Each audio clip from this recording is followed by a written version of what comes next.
আসসালামু আলাইকুম। আজকে আলোচনার বিষয় প্রাথমিক সহকারী শিক্ষক নিয়োগ পরীক্ষা 2016-তে আসা বাংলা প্রশ্ন সমাধান নিয়ে। শশব্যস্ত কোন সমাস? শশব্যস্ত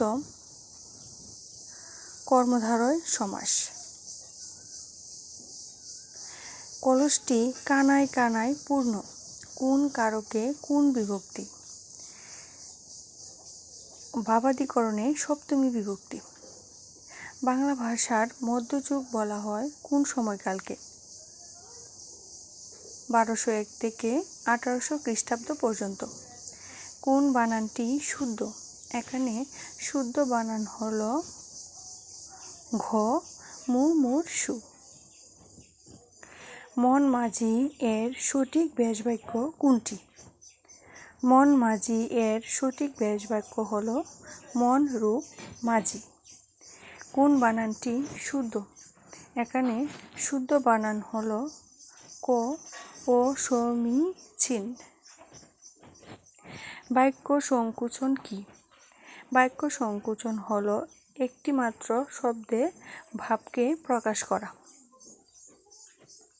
বাংলা ভাষার প্রথম মুসলমান কবির নাম কি? প্রথম মুসলমান কবির নাম শাহ মুহাম্মদ সগীর।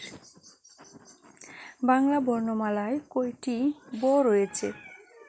বাংলা বর্ণমালায় ব রয়েছে 1।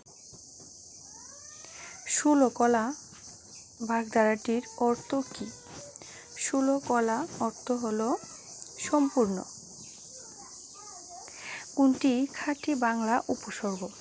এখানে খাঁটি বাংলা উপসর্গ হল অজ। রাজর্ষি এর ব্যাস বাক্য কোনটি? রাজর্ষি এর ব্যাস বাক্য হল যিনি রাজা তিনি ঋষি। ঐশ্বর্য এর বিপরীত শব্দ কোনটি? ঐশ্বর্য এর বিপরীত শব্দ হল নিঃস্ব। কোনটি মূলধ্বনি নয়? এখানে মূলধ্বনি নয় ও। ও হল যৌগিক ধ্বনি। কোন শব্দটি পুত্র শব্দের সমার্থক নয়? এখানে পুত্র শব্দের সমার্থক নয় শৈলজ। কোন দুটি মহাপ্রাণ ধ্বনি?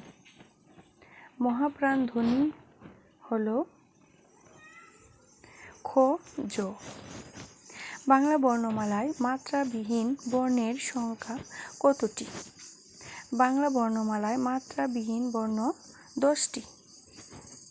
অনাদর এর সঠিক ব্যাস বাক্য কোনটি? অনাদর এর সঠিক ব্যাস বাক্য ন আদর। কোন দুটি রচনা একই শ্রেণীর? এখানে একই শ্রেণীর রচনা হল গীতাঞ্জলি ও অগ্নিবীণা।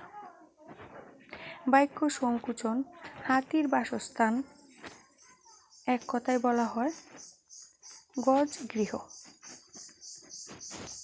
কোনটি আদি স্বরাগম? এখানে আদি স্বরাগম হল স্ত্রী থেকে স্ত্রী।